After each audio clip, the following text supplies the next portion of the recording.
Bentar lagi segera kita mulai. Terima kasih.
Om Swastiastu.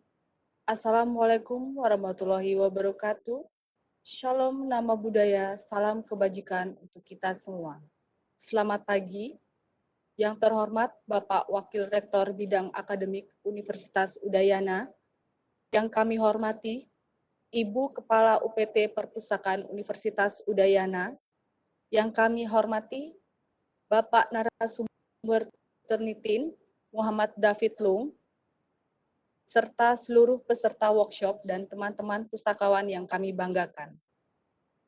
Puji syukur kami panjatkan kehadapan Ide Sang Yang Widiwasa, Tuhan Yang Maha Esa, karena berkat rahmat-Nya lah kita dapat berkumpul bersama secara virtual hari ini, Kamis 14 Oktober 2021, melalui Room Webex dalam acara Workshop Turnitin UPT Perpustakaan Universitas Udayana. Sebagai acara pembuka, marilah kita menyanyikan lagu Indonesia Raya. Hadirin dimohon untuk berdiri.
kami mohon kepada seluruh peserta untuk tetap pada posisi yang sama. Demi kelancaran acara hari ini, marilah kita menundukkan kepala sejenak untuk berdoa. Berdoa dimulai.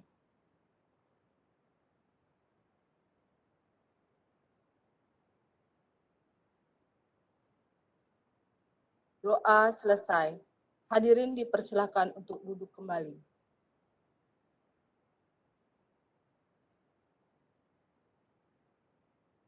Selanjutnya, sambutan dari Bapak Wakil Rektor Bidang Akademik yang sekaligus akan membuka acara ini. Pada Bapak Profesor Dr. Insinyur Igede Raimaya Temaja MP, kami persilakan. Terima kasih. Mohon maaf, apa suara saya bisa didengar?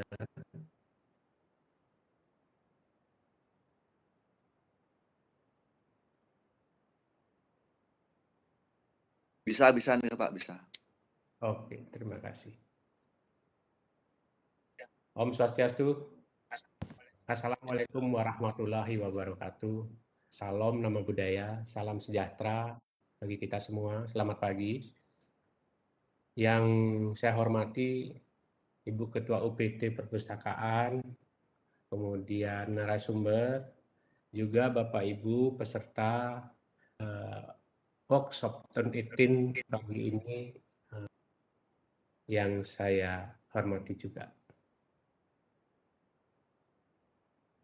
Mari kita panjatkan puji syukur kehadirat Yang Widewasa Tuhan Yang Maha Esa, bahwasannya hari ini kita diberi kesehatan, kesejahteraan, serta diizinkan untuk bertemu, berkumpul bersama di dalam ruang virtual ini untuk bersama-sama mengikuti kegiatan workshop penelitian yang diselenggarakan oleh UPT Perpustakaan Universitas Udayana.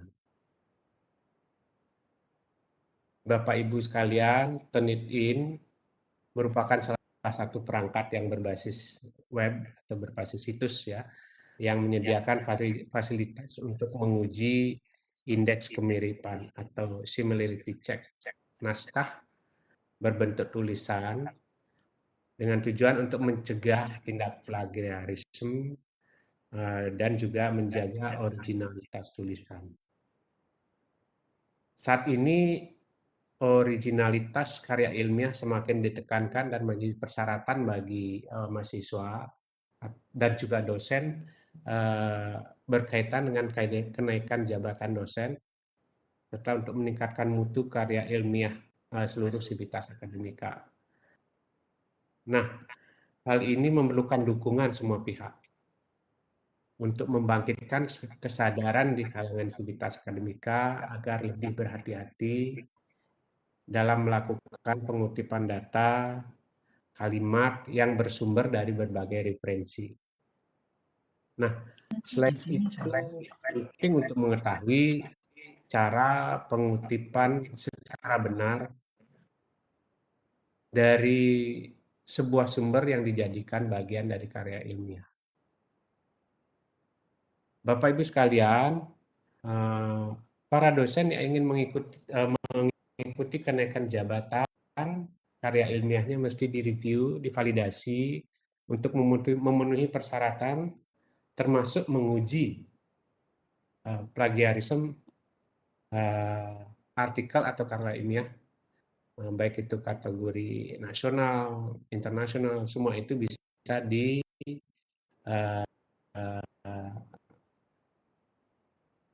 dicek dengan menggunakan Turnitin.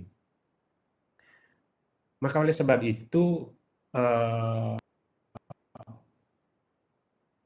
para dosen, para mahasiswa setidaknya perlu memahami kinerja Turnitin perangkat ini sehingga memudahkan koreksi artikel sebelum dipublikasi ataupun koreksi tesis,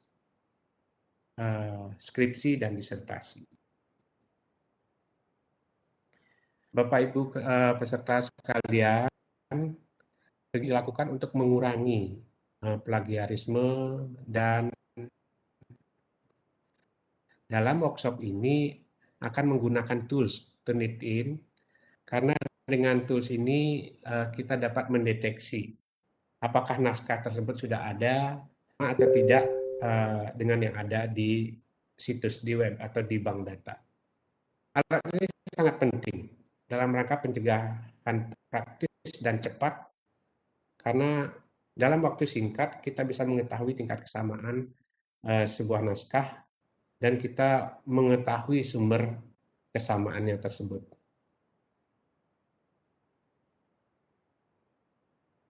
Nah, tindakan pencegahan plagiarisme ini adalah pekerjaan rumah untuk kita semua, seluruh sivitas akademika Universitas Udayana.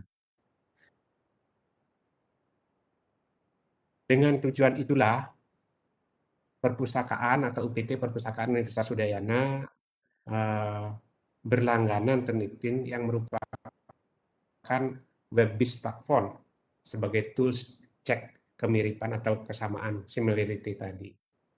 Nah, Bapak Ibu sekalian, sebelum dosen mensubmit publikasinya, mereka dapat mencek terlebih dahulu, sehingga ketika disubmit dalam jurnal, baik itu jurnal nasional maupun internasional, para dosen sudah yakin bahwa jurnal tersebut sudah terbebas dari plagiarisme. Demikian juga program studi atau dosen pembimbing dapat juga memanfaatkan aplikasi Turnitin ini dalam proses bimbingan mahasiswa yang menjalani tugas akhir.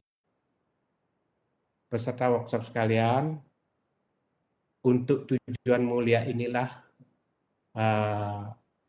pimpinan Universitas Udayana sangat mendukung prakarsa UPT Perpustakaan untuk menghadirkan narasumber Bapak David Lung, profesional dan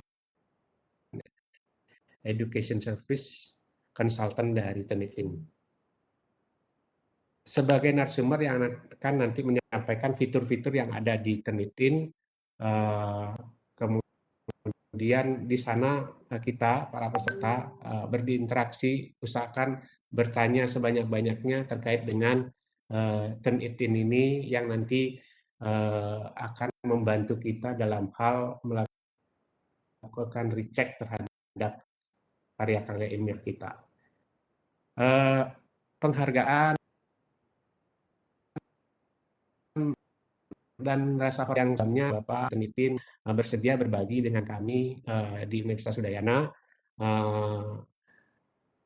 untuk kita melakukan recheck similarity daripada naskah-naskah yang akan kita publikasi ataupun apakah itu skripsi, jurnal, disertasi, tesis, dan lain sebagainya. Bapak Ibu peserta silakan berdiskusi dan bertanya sepuasnya mumpung beliau ada di sini di antara kita, kita gali sedalam-dalamnya. Dan harapan saya semoga dengan workshop ini akan memberikan manfaat kepada kita di Universitas Udayana, bermanfaat kepada dunia pendidikan dan juga tentunya kepada seluruh dan kita di Indonesia pada umumnya. Akhirnya dengan mengucapkan Om Agawi Genal Mastu Namo Sidem atas berkenan ide yang widawasa Tuhan Yang Maha Esa, semoga workshop Turnitin ini berhasil baik tanpa rintangan. Saya buka workshop Turnitin dengan resmi. Terima kasih. Om Santi Santi Santi Om. Assalamualaikum warahmatullahi wabarakatuh. Terima kasih.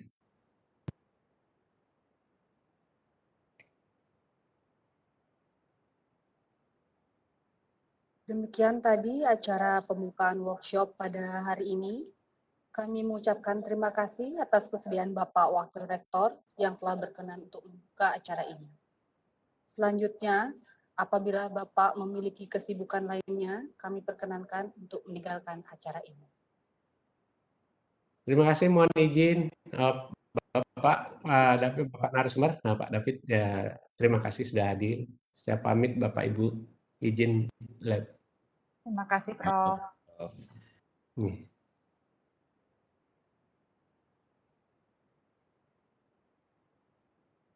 Baik, Bapak dan Ibu sekalian, acara akan kami lanjutkan dengan pemaparan materi yang akan disampaikan oleh Bapak Muhammad David Lung. Beliau adalah Professional and Education Service Consultant Pernitin, dan selaku moderator workshop hari ini, kami mohon berkenan kepada Ibu Dr. Ida Ayu Laksmita Sari. Beliau adalah Kepala UPT Perpustakaan Universitas Udayana. Untuk waktu dan tempat kami persilakan.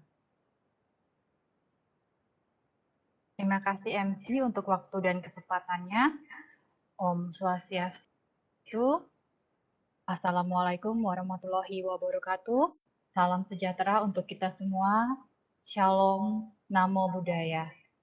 Selamat pagi kami ucapkan kepada narasumber kita hari ini, Bapak Muhammad David Lung, Bapak Ibu dosen, pengelola jurnal, pengelola Turnitin di fakultas, Bapak Ibu pustakawan beserta petugas perpustakaan pada acara workshop Turnitin dengan narasumber Bapak Muhammad David Lung selaku Professional and Education Service Consultant Turnitin Indonesia. Senang sekali saya Ida Ayu Laksmita Sari dapat berjumpa kembali dengan Bapak dan Ibu di acara workshop Turnitin ini yang diselenggarakan oleh UPT Perpustakaan Universitas Udayana. Acara ini diperkirakan akan berlangsung sampai pukul 12 WITA. Acara yang pertama adalah pemaparan dari narasumber, kemudian dilanjutkan dengan diskusi. Sebelum kita mendengarkan pemaparan dari Bapak David, izinkan saya membacakan profil beliau.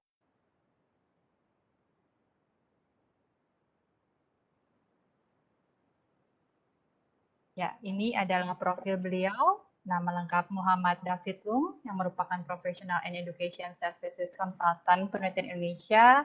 Di sana juga tertera alamat email beliau, delung@turnitin.com. Ya, kurang lebih 8 tahun lebih di perusahaan teknologi pendidikan. Beliau adalah lulusan Universitas Pajajaran dan Universiti Kebangsaan Malaysia. Beliau memiliki hobi membaca tentang biografi, literatur Islam, teknologi pendidikan, dan ketika memiliki waktu luang, beliau juga senang bersepeda, basket, dan berenang. Baik, demikian biografi singkat beliau. Baiklah, saya akan langsung saja memberikan kesempatan kepada Bapak David untuk menyampaikan pemaparan saja yang harus diperhatikan ketika kita melakukan pengecekan plagiarisme pada sebuah artikel, baik artikel Bapak dan Ibu dosen maupun kita bisa mengecek tugas mahasiswa misalnya. Diinformasikan pula jika Bapak dan Ibu memiliki pertanyaan dapat langsung ditulis di kolom chat. Baik, Bapak David, kami silakan. Terima kasih Bu Ida Ayu, Bu Dr. Ida Ayu. Terima kasih moderator. Bismillahirrahmanirrahim. Assalamualaikum dan selamat pagi. Juga salam sehat buat Bapak Ibu dimanapun berada. Yang saya hormati Bapak-Bapak yang sudah meluangkan waktu untuk hadir di pagi hari untuk mendengarkan tentang sesuatu yang saya yakin Bapak Ibu sudah ahli sebenarnya. Apalagi tadi ketika saya mendengarkan pemaparan dari Pak Wakil Rektor tadi, hampir semua poin-poin yang beliau sampaikan sebenarnya sudah mengcover materi kita hari ini. Tapi nggak apa-apa, kita layak kok untuk mengulang dan barangkali ada mungkin hal-hal baru yang mungkin bisa kita diskusikan. Karena selalu saja ada skenario-skenario menarik dan unik yang ditemukan di beberapa institusi, baik kampus maupun institusi-institusi yang menggunakan Turnitin. Baik, untuk itu saya akan coba share screen terlebih dahulu.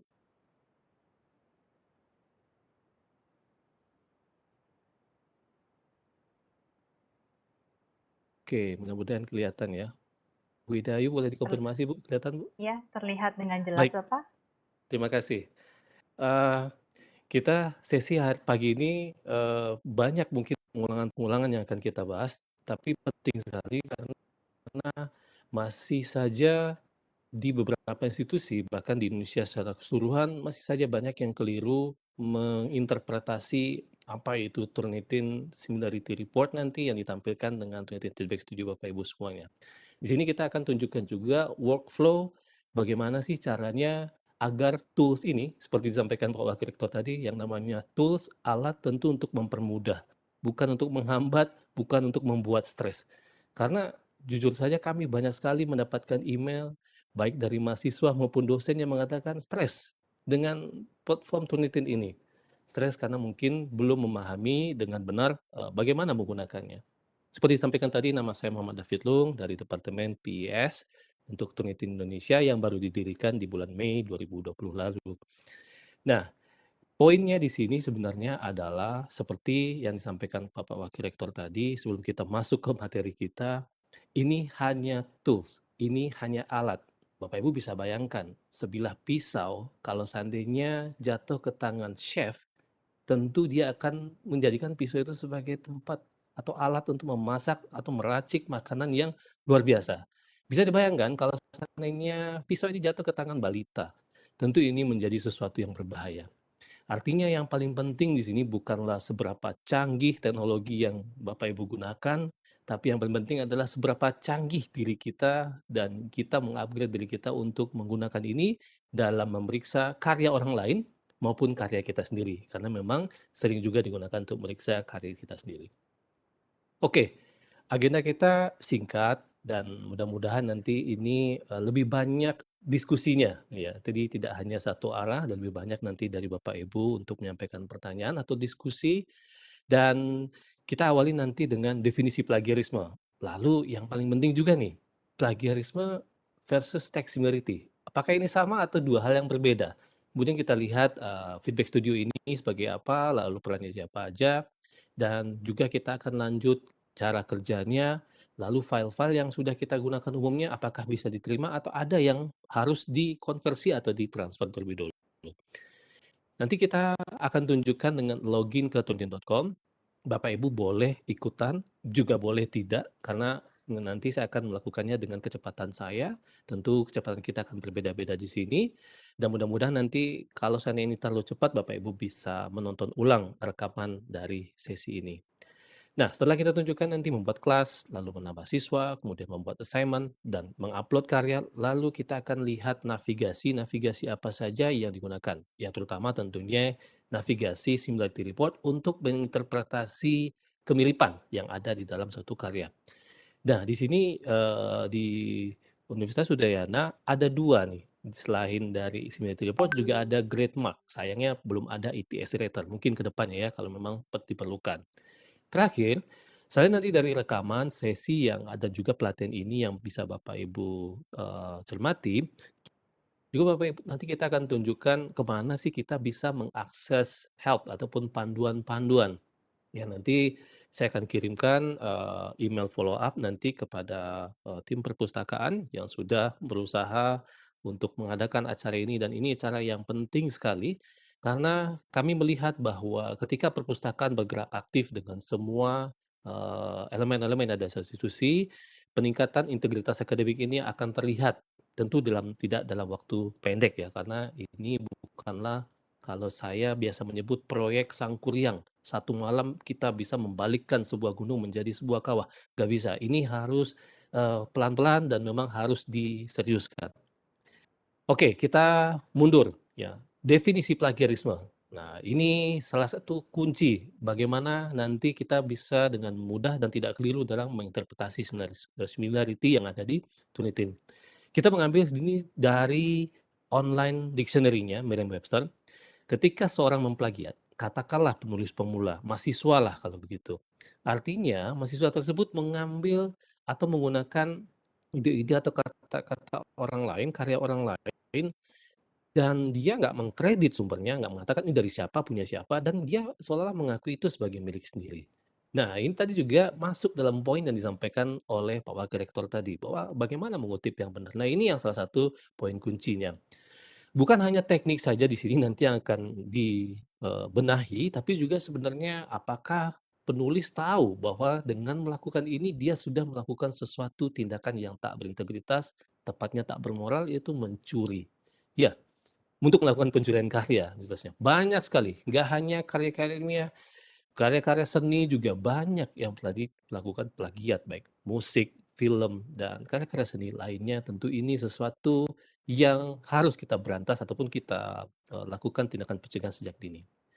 Nah, kadang-kadang juga orang berusaha untuk menyajikan ide-ide ataupun paragraf-paragraf yang seolah-olah itu ide baru, tapi sebenarnya dia modifikasi ya, dicomot-comot sumber mana, dimodif ya sedemikian rupa, diturunkan supaya seolah-olah bentuknya baru. Nah, keempat ini yang menjadi definisi plagiarisme.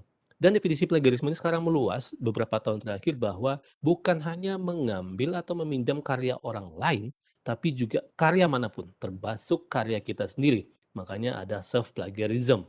Ya, walaupun di Indonesia Kemendikbudristek sedang meramu aturan main.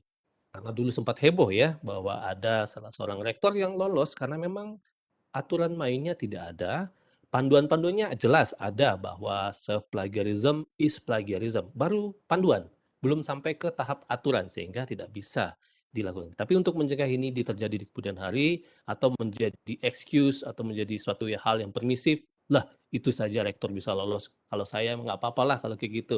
Nah ini yang dikhawatirkan ke depannya. Lalu kita mundur lagi nih. Apakah plagiarisme ini terjadi pada seseorang karena memang dia ya hanya melakukan cheating, ya, bohong, ya, ataupun dia ingin ketidakjujuran aja, dia ingin melakukan sesuatu ini karena memang ya udahlah, saya mau cheating aja. Ternyata dari banyak kajian-kajian dan riset banyak membuktikan bahwa ini sudah menjadi sebuah habit atau ada yang kosong, ada gap yang nggak ada dalam diri seseorang itu. Salah satu yang biasanya menjadi habit adalah time management, manajemen waktu yang buruk. Dulu-dulu Indonesia dikenal sebagai jam karet. Wah, tapi sekarang ini sudah mulai membaik ya, sudah makin profesional. Dicontohkan hari ini di Udayana dan memulai dengan on time. Saya ingat banget waktu saya kuliah dulu, profesor ataupun dosen memberikan tugas di kelas misalnya, kumpulkan tugasnya minggu depan. Praktis hampir semua dari kami tidak mengumpulkan dari ataupun tidak mencicil mengerjakan tugas itu dari hari itu. Biasanya kita pakai SKS ya, sistem kebut semalam, atau bahkan ada yang menarik, sejam sebelumnya. Jadi dicarilah di kelas itu siapa teman yang paling rajin, yang paling selalu membuat tugas on time, udah tugasnya akan muter, akan keliling, ya, akan dipinjam lalu mungkin ada yang syarat jangan di-copy semuanya ya. Oke, lalu dimodif ya. Kalau seandainya mepet banget nggak mungkin dipikirin gimana cara memodifikasi, langsung di-copy semuanya. Ya mungkin waktu itu tools ini, alat ini, teknologi ini belum ada, belum digunakan, belum familiar mungkin untuk dosen-dosen kita di zaman dulu, apalagi zaman saya kuliah, zaman kolonial, bukan masuk generasi milenial, sehingga masih banyak hal-hal ini lolos.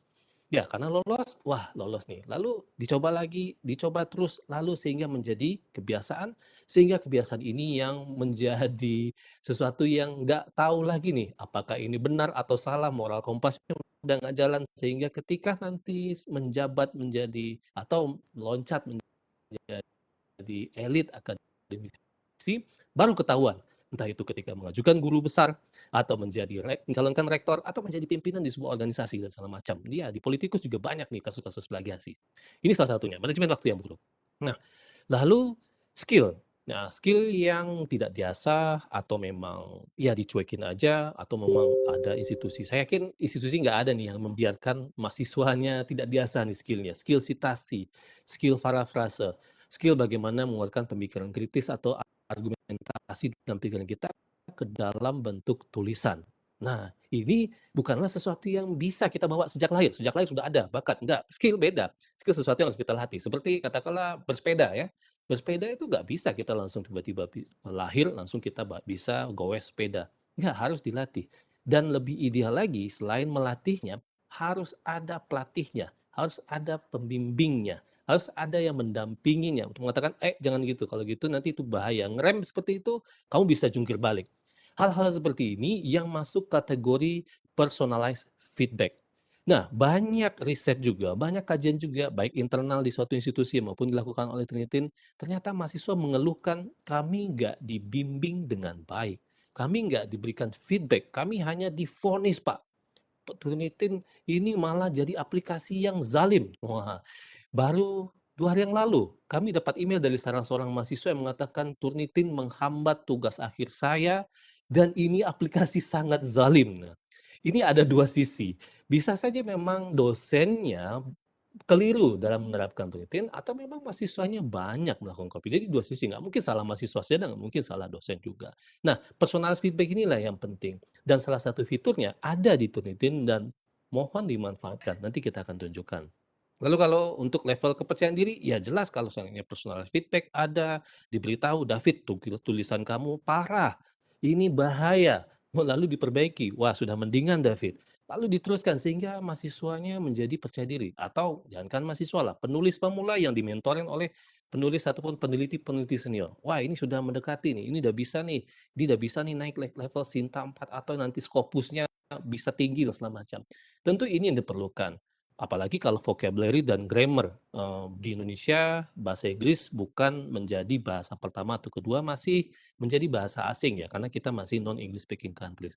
Tentu ini masih menjadi PR di beberapa institusi khususnya mahasiswa. Kalau dosen sih mungkin enggak karena dosen sudah rutin dan rajin menulis tugas-tugas ilmiah ataupun proposal penelitian dalam bahasa Inggris. Oke, ini supaya kita memahami bahwa kalau mahasiswa saya melakukan plagiarisme berarti dia memang niat mencuri. Enggak, belum tentu. Jangan-jangan memang kita sendiri yang kurang memberikan pelatihan. Tapi dengan melihat ini bahwa Perpustakaan Universitas Udayana selalu melakukan hal ini dari tahun ke tahun, dari waktu ke waktu dan selalu mencerdaskan, memberikan sosialisasi. Saya yakin hal ini akan lama-lama menjadi sesuatu yang memudahkan buat kita semua di institusi Universitas Udayana. Ini yang paling menarik. Plagiarisme versus textuality. Karena masih banyak ya, bahkan yang sudah di-training, diberikan refresher training, diberikan pelatihan oleh Tunitin secara langsung ataupun baik dari webinar-webinar Tunitin, baik dengan Dikti dan beberapa institusi, masih banyak yang mengatakan Tunitin ini plagiarism checker, alat untuk memeriksa plagiasi. Padahal bukan. Tunitin nggak pernah menyebut diri sebagai alat pendeteksi plagiasi atau plagiarism checker. Kita ini Turnitin maupun platform-platform lain yang dilabel oleh media, ini adalah alat ataupun teknologi untuk mendeteksi kemiripan teks. Nah, apakah kemiripan teks ini ada plagiasi atau tidak? Siapa yang menentukan? Nah, ini diperlukan human intervention. Campur tangan manusia. Manusia yang bagaimana? Tentu manusia yang punya kompetensi. Nggak mungkin mahasiswa memeriksa karya dosen. Karena mereka mahasiswa belum tentu kompetensinya sama dengan dosen. Belum tentu tahu tulisannya berintegritas seperti apa. Belum mumpuni bahwa ini loh kaidah-kaidah koridor-koridor dalam penulisan ilmiah. Makanya ini seperti pisau tadi, kalau seandainya tidak di tangan yang memiliki kompetensinya, ini alat akan sia-sia, walaupun ini alat yang canggih. Oke, kalau saya dalam suatu karya ada plagiasi, artinya si penulis menyajikan ide atau kata-kata orang lain, kalimat, segala macamnya, tapi dia nggak mencantumkan sumbernya. Sengaja ataupun tidak sengaja, sama saja. Ya samanya mencuri, saya nggak sengaja mencuri. Ya mencuri, tetap saja mencuri. Nah ini kan yang selalu menjadi hal yang membingungkan. Kalau textuality, ya artinya ketika kita periksa di dalam karya orang lain muncul ide-ide lain. Nah, pertanyaannya apakah dia plagiasi atau tidak, atau dia hanya sekedar text similarity, dia hanya sekedar copy saja, lihat sumbernya dari mana. Kalau ada dia mengutip dengan benar, jelas dengan citasi, dengan kutipan langsung yang berada di sumbernya, atau dia parafrase dengan menunjukkan sumbernya, jelas itu sudah memenuhi kaidah. Makanya, saya yakin Bapak Ibu ketika melihat ini, ada yang mengatakan, wah ini plagiasinya banyak, wah warna-warni lagi. Nah, ini yang harus kita dudukkan bareng bahwa bagaimana kita menginterpretasi atau menggunakan teknologi ini di cara yang benar, yang nggak keliru. Oke, nah lalu begini, jadi sebenarnya Turnitin Similarity Report yang kita gunakan ini apa sebenarnya? Ya sebenarnya hanya untuk mengukur seberapa mirip makalah yang kita periksa itu dengan tulisan-tulisan lain atau dengan ratusan mili di seluruh dunia, ya. Karena Twitin akan menyorot atau meng-highlight bagian atau di blok dengan warna-warni itu bagian-bagian mana saja yang ada kemiripan, ya. Baik yang kita sadari kita lakukan atau tidak kalau kita meriksa karya kita sendiri ya. Makanya tadi Pak Wakil Rektor bilang, kita mengadakan memeriksa dengan Twitin ini setelah kita validasi. Artinya kalau kita sebagai penulis ataupun penulis jurnal, kita validasi bahwa karya saya yang akan saya periksa dengan Turnitin ini jauh dari plagiasi. Karena saya yakin benar, saya yang tulis, saya nggak mau melakukan apapun. Nah, untuk meyakinkannya, barulah saya lakukan pemeriksaan preventif ataupun tindakan pencegahan. Barangkali pemikiran saya yang saya pikir orisinil itu jangan-jangan sebenarnya terpengaruh oleh tulisan orang lain yang pernah saya baca. Ya, saya yakin bahwa orang yang ingin menulis harus banyak baca. beribu ataupun berpuluh ribu buku yang pernah dibaca, atau literatur ataupun jurnal yang pernah dibaca, sehingga kita nggak ngeh nih bagian mana. Mungkin ataupun bahkan begini, saya pernah baca dan saya tahu ini punya orang lain, tapi saya nggak ingat ini sumber dari mana. Ini sering terjadi, dan tentu dalam penulisan ilmiah kita tahu cara untuk menyampaikannya. Dan salah satu untuk menunjukkannya, pakai Turnitin. Dicek, oh iya ini dia sumbernya, kelihatan nanti sumbernya bahwa ada di dalam database Turnitin. Sehingga ketika kita melihat skor kemiripan atau skor kesamaan similarity score nanti, itu bukanlah persentase yang langsung kita justifikasi atau kita vonis, wah ini persentase plagiasinya tinggi, 60%. Nah, ini langkah awal untuk melihatnya dengan benar bahwa skor persentase similarity ataupun kemiripan yang tinggi belum tentu ada plagiasi dalamnya. Begitu juga sebaliknya, skor yang rendah, katakanlah berapa, 10%, 5%, belum tentu nggak ada plagiasi. Ini sering banget ditemukan oleh dosen-dosen pemeriksa. Karena cenderungnya kalau memeriksa karya mahasiswa, skor similarity yang rendah, justru di dalamnya banyak terjadi plagiasi yang sempurna. Kenapa sempurna? Ya memang digunakan dengan berbagai trik. Ya, ini sebagai pintu masuknya. Oke, nah pertanyaannya begini. Lalu kalau seandainya kita memeriksa karya kita sendiri atau karya mahasiswa, siapapun lah yang akan kita periksa di sini, nanti dibandingkan dengan konten apa? Ya, kontennya miliaran memang. Nah, sehingga hal-hal ini kadang-kadang membuat stres. Aduh, saya bandingin dengan platform lain rendah, tapi saya bandingkan Turnitin tinggi. Turnitin zalim. Lagi-lagi Turnitin dikatakan zalim. Iya, padahal sebenarnya Turnitin memang diklaim oleh banyak pihak memiliki sumber ataupun database yang paling luas, paling kredibel, dan berbagai macam. Nah, ini merupakan salah satu alasan kenapa institusi berlangganan atau terus berlangganan. Ya, mungkin yang nggak bisa dikejar oleh yang lain karena Turnitin berdirinya paling duluan. Makanya ada database yang dibanding itu 1,4 miliar student papers. Karena student papers ini sudah dikumpulkan Turnitin sejak Turnitin berdiri tahun 1998. Bisa dibayangkan gimana caranya untuk mengejar ini, sehingga ini menjadi salah satu pembanding ya, baik karya-karya sekolah, tugas-tugas akhir S1, S2, S3, D3, dan segala macamnya, dia yang ada dalam database Turnitin akan menjadi pembanding untuk karya kita, baik karya berbahasa Indonesia, bahasa Inggris, dan lain-lainnya. Nah, yang kedua, ini database ataupun sumber yang paling mudah dicari, paling mudah di-copy, dan ya tentu paling sering juga ya digunakan. Sumber-sumber internet dari website atau portal yang sudah terindeks dalam database Turnitin yang jumlahnya juga miliaran. Nah, di sini baik yang current maupun yang sifatnya arsip. Karena ini yang kita lihat sekarang, kalau arsip ini contohnya begini, kita berikan tugas pada mahasiswa, lalu mahasiswa cari di Wikipedia, walaupun sering kita, wah Wikipedia mah bukan sumber. Diambil bagian paragraf, bagi satu paragraf, lalu dipindahkan ke karyanya, ditempel, dan kemudian karena di Wikipedia tuh ada fitur untuk menghapus maksudnya, lalu dihapus. Nah, dia pikir, nah dosen saya nggak bisa lihat, Turnitin nggak bisa tahu lagi. Nah, di Turnitin itu ada crawler ataupun pencatat ya, mencatat setiap perubahan di dalam suatu website atau portal yang sudah terindeks dalam database Turnitin. Sehingga walaupun dihapus tuh paragraf di Wikipedia, ya tetap akan kedetek ya. Ini dari Wikipedia, seperti itu. Lalu yang terakhir tentunya ini database yang biasanya digunakan untuk membandingkan karya-karya kita dengan karya-karya ilmiah lain, jurnal, publikasi yang jumlahnya juga puluhan juta, dan ini Turnitin menampilkan dari top 95% dari jurnal ya, jurnal yang high impact ya, seperti itu. Nah, 3 database ini yang nanti akan menjadi pembanding. Makanya seperti tadi kita validasi karya kita, kalau kita yang meriksa karya kita sendiri, lalu kita lakukan tindakan preventif dengan dibandingkan ini. Setelah kita lakukan, wah ternyata ada bagian yang harus saya perbaiki. Lalu kita perbaiki.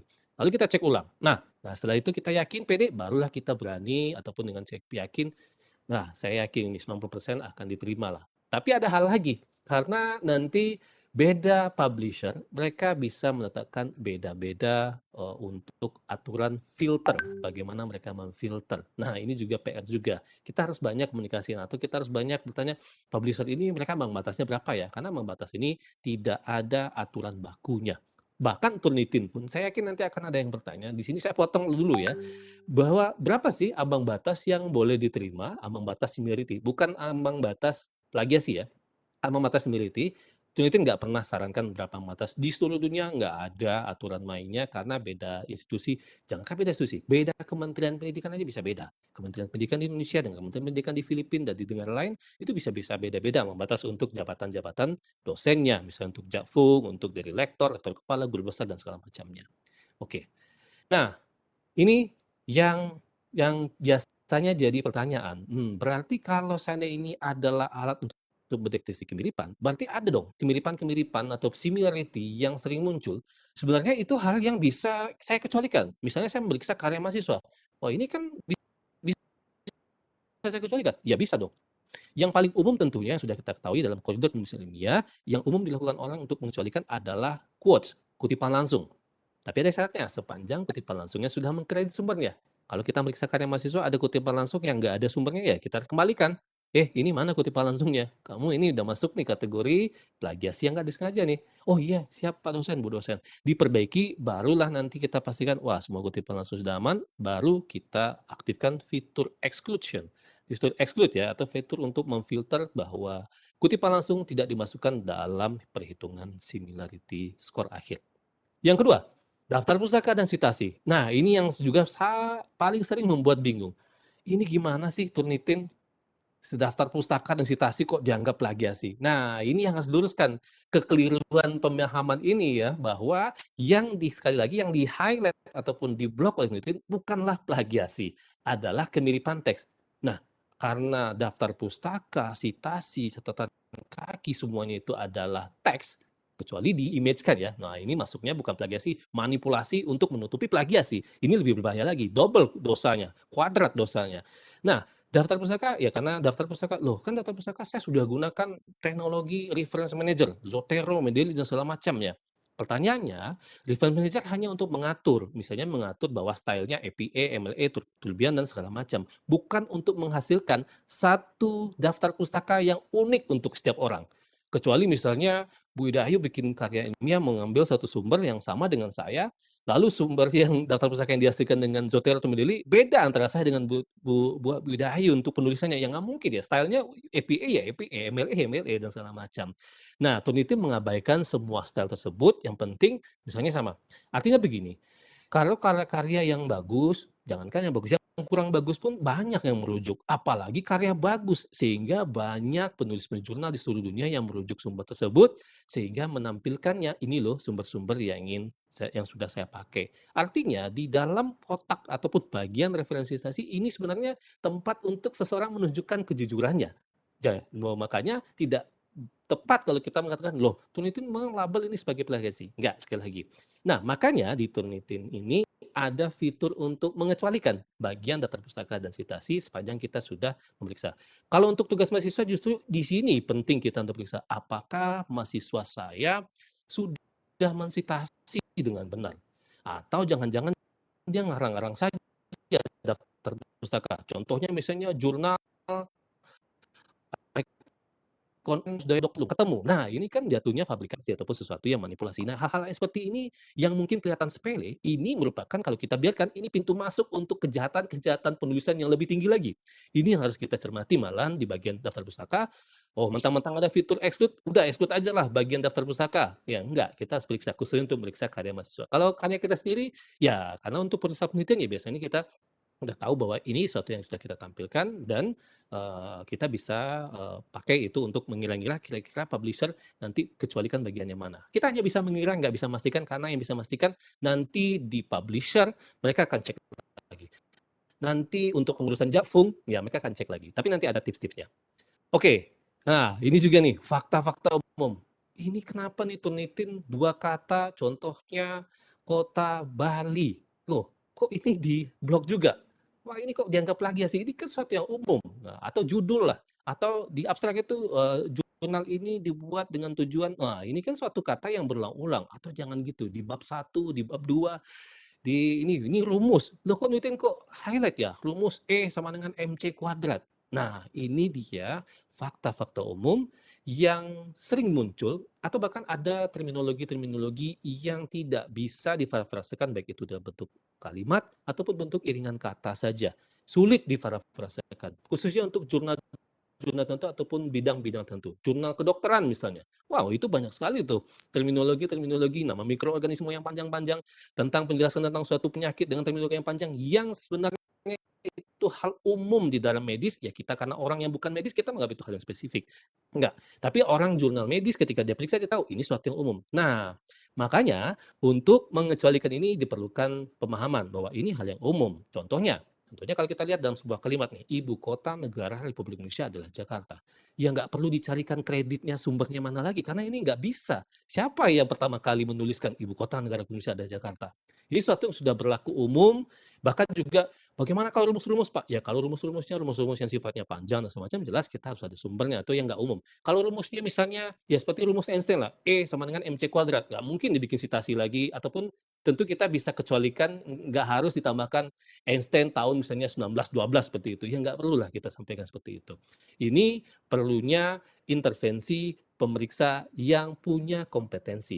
Makanya sekali lagi, kalau seandainya mahasiswa yang meriksa ya mereka tentu belum tahu bagian mana yang harus mereka bisa kecualikan dan bagian mana yang mereka, wah ini plagiasi. Yang terakhir, nah ini juga sering juga kalau misalnya dosen memberikan pertanyaan atau topik esai. Ini topik esai ya, kerjakan minggu depan kumpulkan. Mahasiswanya copy saja topik esainya di dalam satu template, misalnya Microsoft Word, lalu dibuat esainya di bawah, lalu setelah itu dia kumpulkan saja, lupa dia hapus misalnya. Nah, karena topik esai ini biasanya kalau dosen yang ngajar di semester yang setiap semester itu dari tahun lalu, tahun seterusnya, segala macam, mungkin sudah ada pertanyaan itu yang masuk ke dalam database Unitin, sehingga ketika di-upload, wah, ini pertanyaan esai. Nah, ketika dosennya lihat, ya ini kan topik dari plagiasi, lalu bisa dikecualikan, bisa kita exclude juga. Sehingga kalau bagian-bagian ini sudah kita periksa, lalu kita kecualikan, sehingga barulah kita mendapatkan skor similarity yang sudah akhir, sudah final. Kalau plagiasi nggak ada ya, kalau plagiasinya ada, walaupun kita dikecualikan, walaupun nanti skor similarity-nya katakanlah 10%, tapi ada plagiasi 2%, nah tetap itu plagiasi, layak ditolak ataupun lakukan perbaikan. Oke, nah ini kita ada 2 contoh karya lah, di kiri dan di kanan, masing-masing 1 lembar. Kita periksa dengan tools ataupun alat teknologi Turnitin Feedback Studio. Kita upload, setelah kita upload nanti yang sebelah kiri ditampilkan di highlight 1 paragraf saja. Sebelah kanan banyak sekali. Ini yang biasa kalau seandainya yang terbiasa mengatakan alat pendeteksi plagiasi nih, langsung akan vonis yang kiri rendah nih plagiasinya, yang kanan nih parah nih, yang kiri saya bisa terima, yang kanan enggak. Nah, apalagi ada skornya. Tuh kan benar, skor plagiasi yang di kiri 5% doang. Yang sebelah kanan skor plagiasinya 30%. Wah, benar, parah. Sekali lagi, skor di sini bukanlah skor plagiasi. Kalau seandainya Bapak Ibu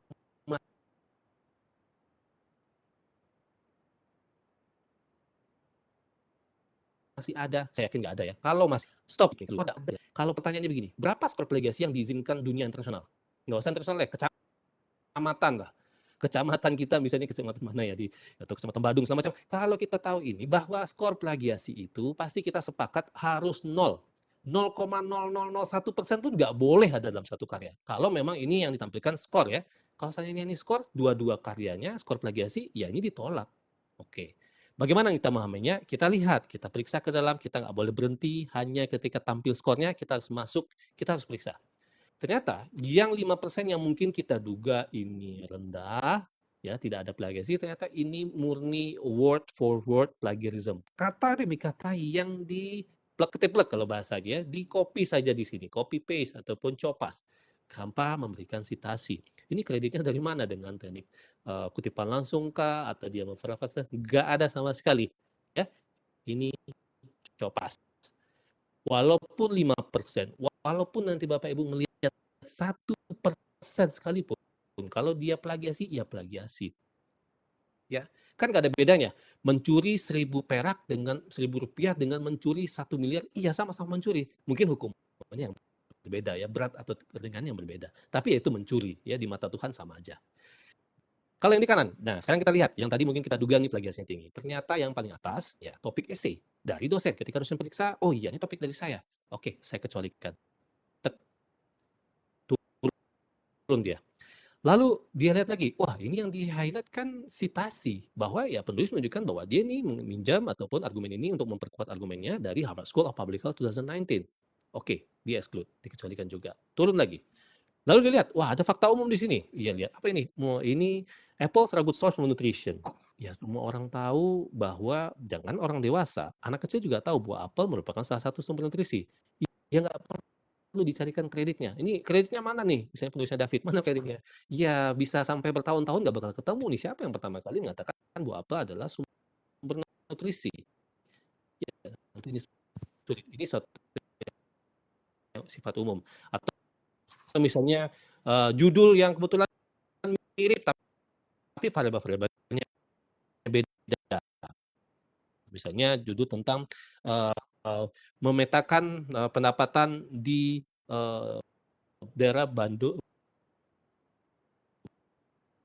daerah Bali Utara misalnya. Ini kan sesuatu yang ada yang sudah pernah mungkin di Melaya misalnya di Jawa Barat atau di daerah Sumatera atau segala macam. Sehingga ini kejelian yang diperlukan ataupun diperlukan untuk dicermati oleh pemeriksa ketika meriksa, nggak hanya serta-merta langsung vonis tuh kan, ini kan plagiasi. Enggak, bagian-bagiannya harus kita lihat, mana bagian yang bisa kita kecualikan. Ketika kita kecualikan ini, similarity-nya turun lagi. Lalu, kutipan langsung. Nah, kutipan langsung kita lihat, ada sumbernya nggak? Ada di sini, Choi et al. 2013, lengkap dengan halamannya 826. Artinya, kutipan langsung dalam karya ini kita periksa dan kita pastikan bahwa semuanya sudah menunjukkan sumbernya. Apakah itu dari ayat-ayat suci, dari ataupun undang-undang, ataupun rumus yang panjang-panjang tuh kan nggak mungkin gimana caranya mau diparafrase dia itu yang dan bisa kita kecualikan. Setelah kita pastikan, kita aktifkan fitur pengecualian untuk kutipan langsung, similarity-nya turun lagi. Nah, ini dia yang sulit diparafrasekan atau bahkan tidak bisa diparafrasekan. Dan apalagi di sini sudah disitasi tuh dari Apple and Peer Australia Limited 2016. Nah kita lihat ya, ini dalam jurnal teknik biasanya, teknik mesin atau segala macam. Di Indonesia ya ada jurnal-jurnal yang memiliki akronim-akronim khusus untuk suatu hal di dalam jurnal teknik. Itu ada yang mengirimnya di karena banyak banget similarity, itu plagiasi kan banyak. Dan kita sekarang jadi untuk akronim teknik Indonesia ya menerima ya bahwa itu di jurnal teknik Indonesia sehingga mereka tahu. Nah ini juga artinya menjadi faktor untuk bahwa karya kita ini dianggap plagiasi atau bukan karena mungkin ketidaktahuan atau sesuatu yang tidak umum di suatu negara ya. Kalau Indonesia di situ bisa dikecualikan. Nah setelah itu dikecualikan, similar lagi.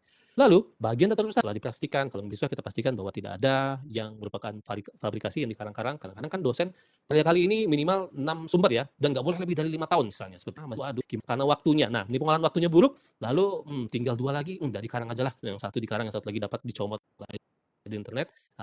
Lalu dia ini. Nah, kadang-kadang dia antara isi dengan daftar pustaka nggak sinkron. Bahkan ketika di highlight semuanya, ada satu daftar pustaka yang nggak di highlight sama sekali. Kita penasaran, kita googling, lah no result, ya berarti itu dikarang-karang. Misalnya tadi manajemen Profesor Dr. Romanda Velu Universitas Dayana 2019 misalnya, yang akan ada. Ini karena itu suatu yang manipulasi. Atau bisa saja yang nggak di highlight itu bukanlah dimanipulasi. Jangan-jangan mahasiswa, saya mau cari aja lah buku-buku lama ya, ambil buku lama yang nggak ada versi e-booknya, masih ada versi cetak, sehingga tidak terindeks dalam database Notin. Sehingga nanti ketika di googling ada bukunya, tapi versi cetak, nggak ada versi indeks ya dalam database Notin. Atau bisa saja pas kita googling yang nggak di highlight ini, bukunya baru. Dan kita lihat, wah baru, sangat baru. Nah kalau sangat baru, biasanya kalau kurang-kurang dari 3 atau 6